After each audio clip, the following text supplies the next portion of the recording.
Saudara-saudari terkasih, selamat berjumpa lagi dengan saya, Romo Sipri, dalam renungan singkat minggu kelima masa Prapaskah. Fokus renungan kita pada hari ini adalah pada Injil Yohanes bab 12 ayat 20 sampai 33.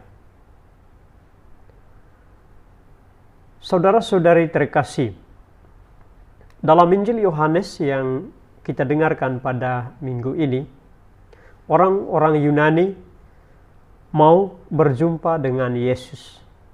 Keinginan mereka terjawab dengan pewahyuan diri Yesus sebagai anak Allah yang pada saatnya dihukum mati untuk menghidupkan dan menyelamatkan banyak orang. Hal itu disampaikan Yesus melalui perumpamaan tentang biji gandum. Jikalau biji gandum tidak jatuh ke dalam tanah dan mati, ia tetap satu biji saja. Tetapi jika mati, ia akan menghasilkan banyak buah. Setelah mengatakan itu, ia mengajak para murid dan para pendengarnya untuk memilih, melayani atau mengikuti dia dengan berkata, "Barang siapa melayani aku, ia harus mengikuti aku. Dan di mana aku berada, di situ pun pelayanku pun berada." Apa pesan yang Yesus sampaikan bagi kita melalui kisah Injil Yohanes pada hari ini? Saudara-saudari terkasih, hal ini erat kaitannya dengan kurban Yesus disalib.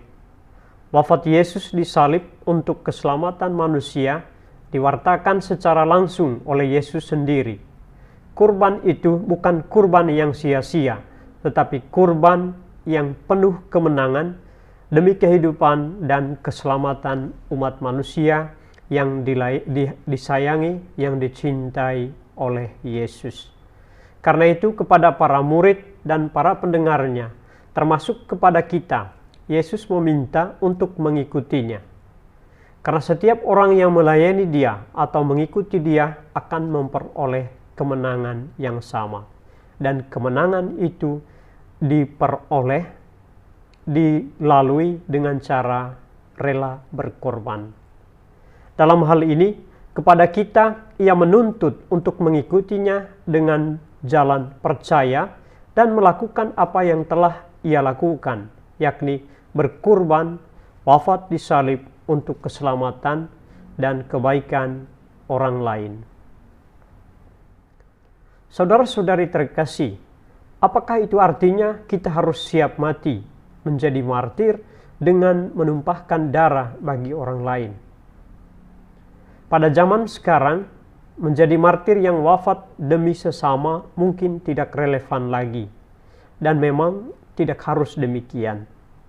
Kurban yang dikehendaki oleh Yesus bagi kita saat ini tidak lain adalah kesediaan untuk peduli kepada sesama yang perlu pertolongan. Sekurang-kurangnya di tengah gempuran kecenderungan orang berpusat pada dirinya sendiri dan pada kepentingan sendiri, Yesus menuntut setiap muridnya, setiap orang Katolik untuk peduli, keluar dari kenyamanan dirinya, untuk meringankan beban kesulitan sesama. Tema tahun refleksi Kuskupan Agung Jakarta pada tahun 2021 ini, yakni semakin mengasihi, semakin terlibat dan semakin menjadi berkat, dapat kita pinjam untuk mengingatkan kita sekalian bahwa umat beriman semakin mengasihi seperti Kristus mengasihi dengan penuh pengorbanan, yang nyata dalam tindakan terlibat dan menjadi berkat bagi yang perlu uluran tangan kita atau perlu bantuan kita. Saudara-saudari terkasih, Tuhan kita Yesus Kristus telah lebih dahulu berkorban untuk keselamatan kita.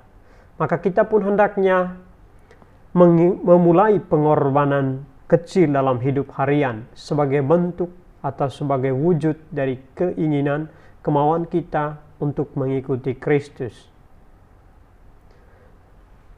Sikap peduli tinggalkan kepentingan diri untuk menolong orang lain yang lebih memerlukan.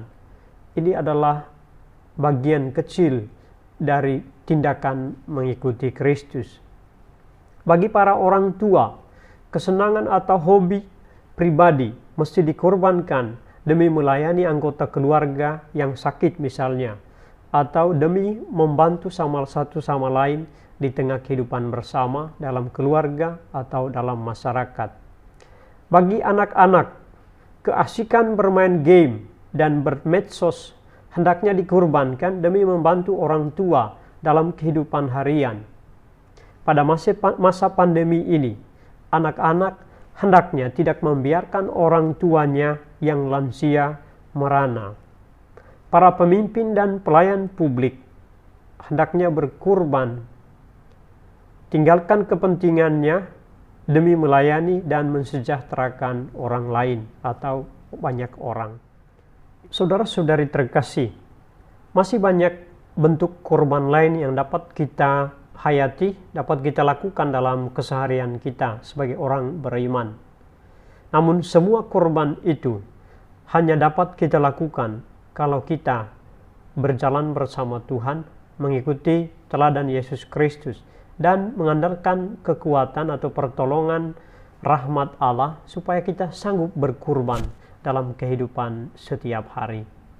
Karena kemauan atau kehendak kita pribadi seringkali tidak kuat, tidak teguh, dan tidak konsekuen. Hanya berkat pertolongan Tuhanlah yang membuat kita sanggup berkorban dengan penuh komitmen untuk meneladani Kristus dalam kehidupan harian kita, dalam hal-hal kecil di tengah keseharian kita.